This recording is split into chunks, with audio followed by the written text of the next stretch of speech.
thanks for joining me. Today I wanted to bring you along somewhere you could enjoy the crisp fall air. We were recently in the north of Turkey and decided to visit some places in the Bolu province. Bolu is located about halfway between Istanbul and Ankara, and it's known for its gentle rolling mountains and forests. Our first stop was to Lake Abant National Park. At this time of year and during the week, there weren't any other visitors that we could see, but that made it all the better. The small lake is surrounded by a gravel path where you can enjoy a nice walk taking in the sights.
Lake Abant was just one small stop in our day, but we took the time to enjoy our coffee at one of the many picnic areas located around the lake.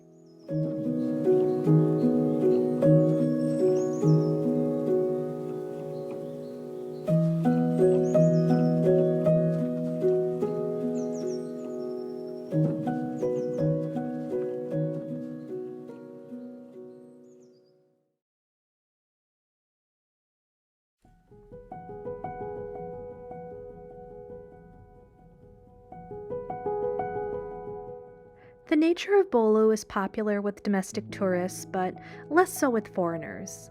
And while places like Istanbul and Cappadocia and the coasts along the Mediterranean and Aegean are well known with foreigners and for good reasons, Turkey has so much more to offer in all seasons.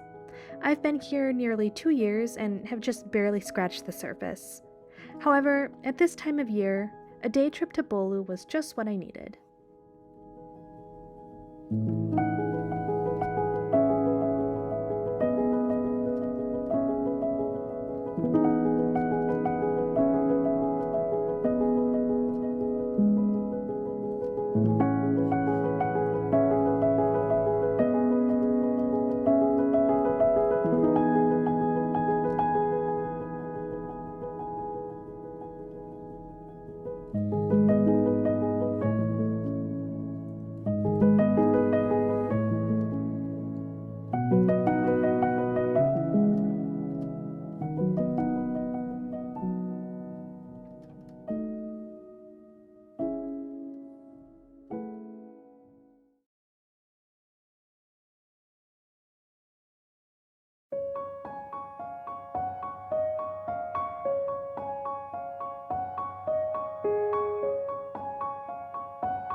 After finishing up our coffee and having a little walk in the woods, we headed out to our next stop of the day.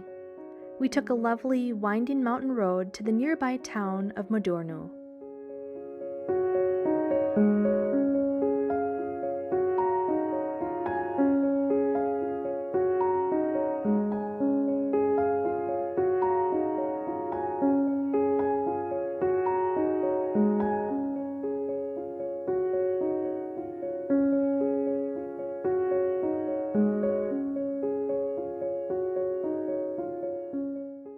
Like so many places in Turkey, Mudurnu has a long history and apparently was even once nicknamed Little Istanbul, but today it's recognized in large part by its old Ottoman-style houses. These rather large mansions dominate the landscape with their protruding bay windows on the upper floors and wood detailing.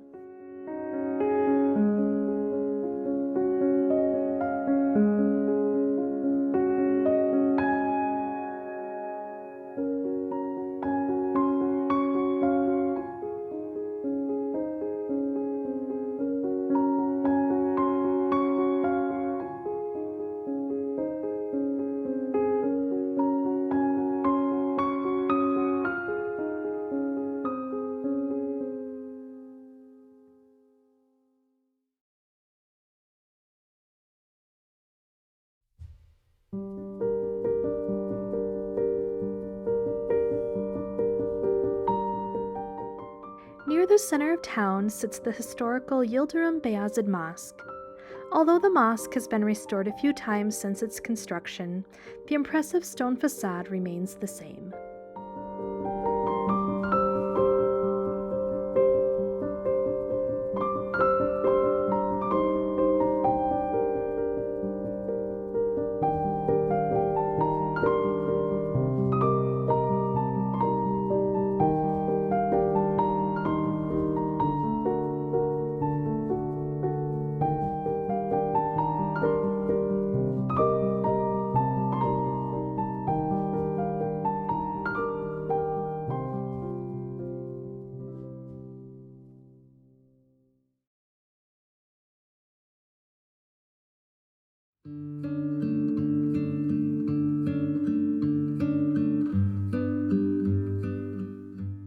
Downtown Mudurnu is small and walkable, with a few longer streets running parallel to the main thoroughfare in town.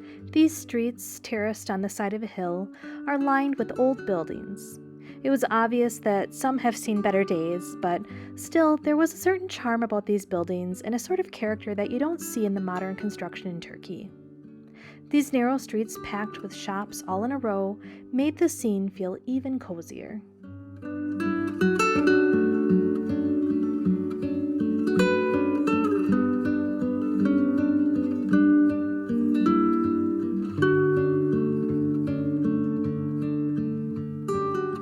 Mudurnu is known for its needle lace craft, and when walking around downtown, I noticed a few shops displaying the handicraft.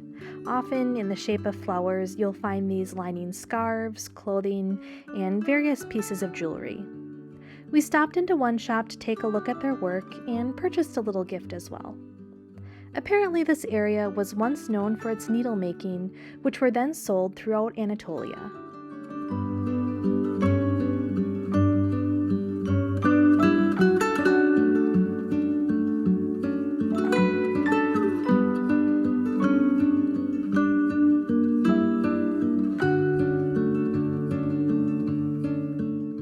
Along our walk, one gentleman wanted us to come into his workshop, and I have to say the shop was a bit overwhelming with nearly every square inch covered.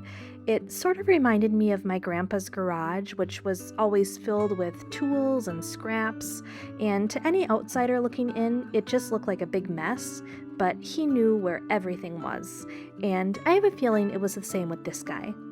He specialized in making these tiny wood stove replicas, and I'm not sure what sort of market there is for such an item, but he seemed passionate about his craft. And actually, I noticed a lot of shops selling all sorts of heaters along the way.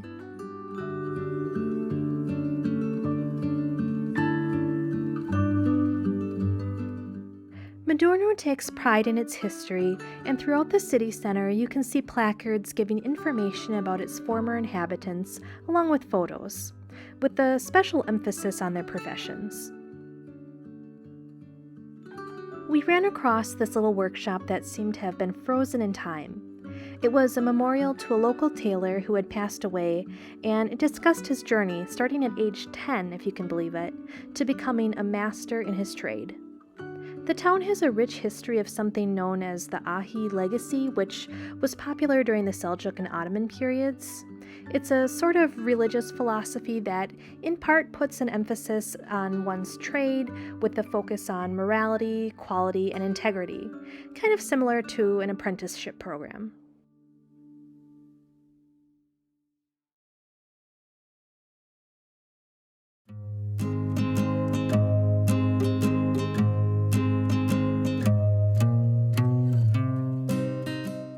One of the more memorable moments on our trip was meeting this gentleman who was working outside on the street. He was a craftsman specializing in copper and had this little workshop that had been in his family for generations. He brought us in to look around and discussed his work with us. Of course, he insisted that we stay and have some tea with him, and we obliged. Most Turks love to sit and chat over a glass of tea, and in areas of business like this, there's often local tea shops catering to the workers. They'll come around with trays of tea, or you can even phone them up and have it delivered to you. Payment can be made in the form of pre-purchased tokens, or they'll just have a tally started and then you can come in later and pay for all the tea that you've had.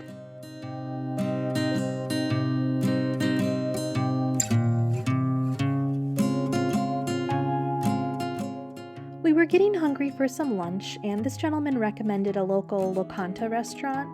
And I've shown many lokantas in my previous videos, but they're restaurants originally for workers to get fresh homemade food. You'll usually find a soup such as mercimek, a lentil soup, and some sort of stew made with beans or meat, and a side of rice. They're simple foods, but they are filling.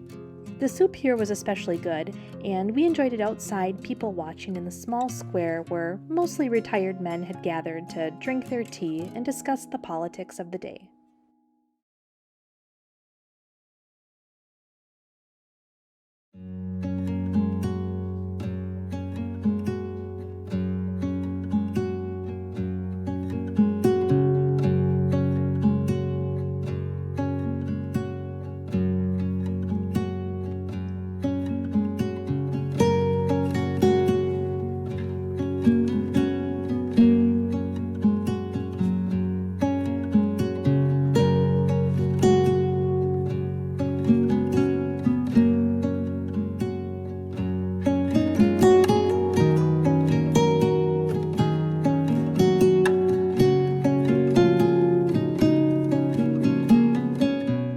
Along our walk, we stopped into another historical mosque to have a look around.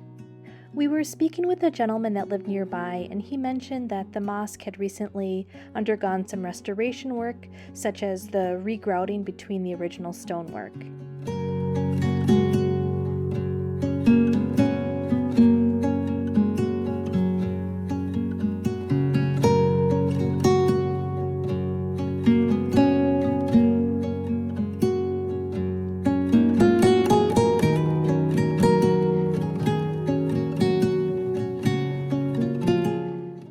Before entering a mosque, you should always remove your shoes, but luckily here the flooring was heated, so my feet felt nice and toasty on this cool fall day.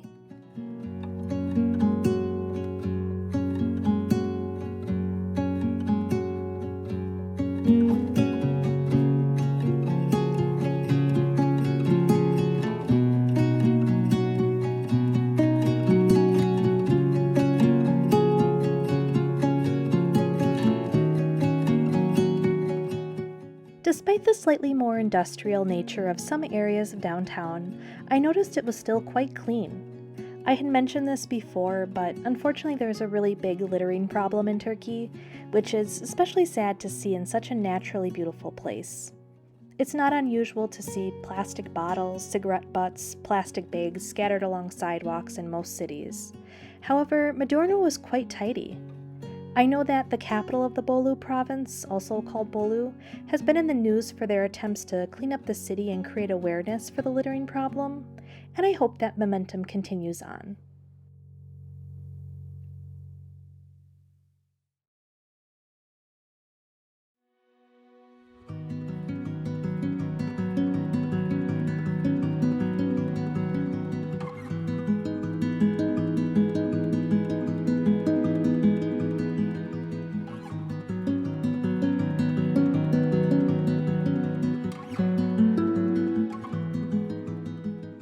the sun setting earlier these days, we quickly headed over to the nearby town of Göynük. Like Mudurnu, Göynük is also a Cittaslow town member, and this international organization aims to improve the quality of life in various towns throughout the world by slowing down the pace of life and making better use of the space in them. Certainly, life does seem a bit slower and more peaceful here in Göynük.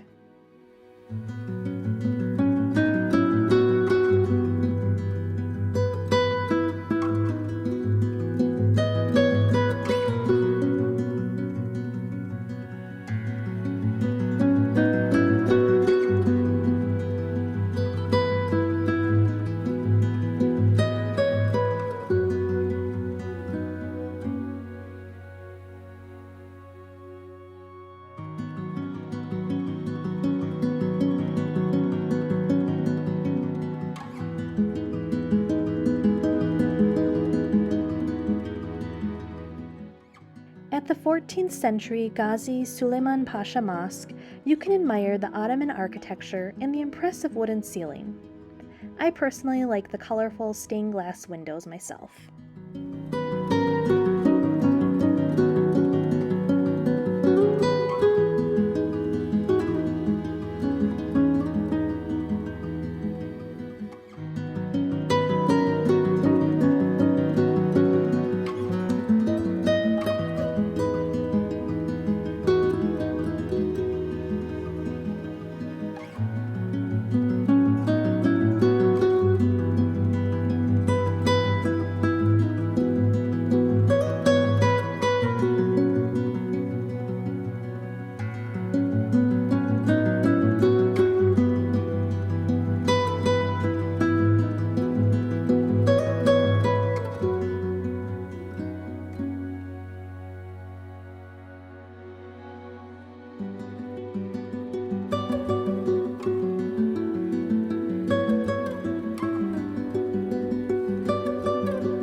After a warming dinner at a local locanta, we ventured back outside in the cool air to make our way up to the clock tower. The walk up the steep streets was quiet and very fitting with the town's slow city status.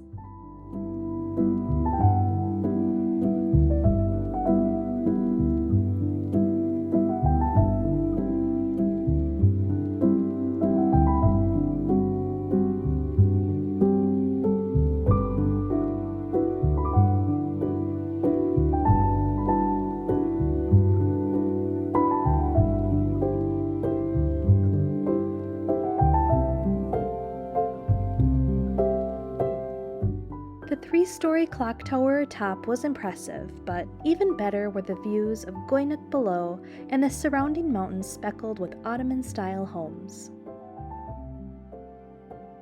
Thank you so much for taking the time to watch this little video. I really appreciate it. And if you'd like to see more from my perspective as an American living in Turkey, please consider subscribing to my YouTube channel and giving this video a thumbs up. Until next time, thanks!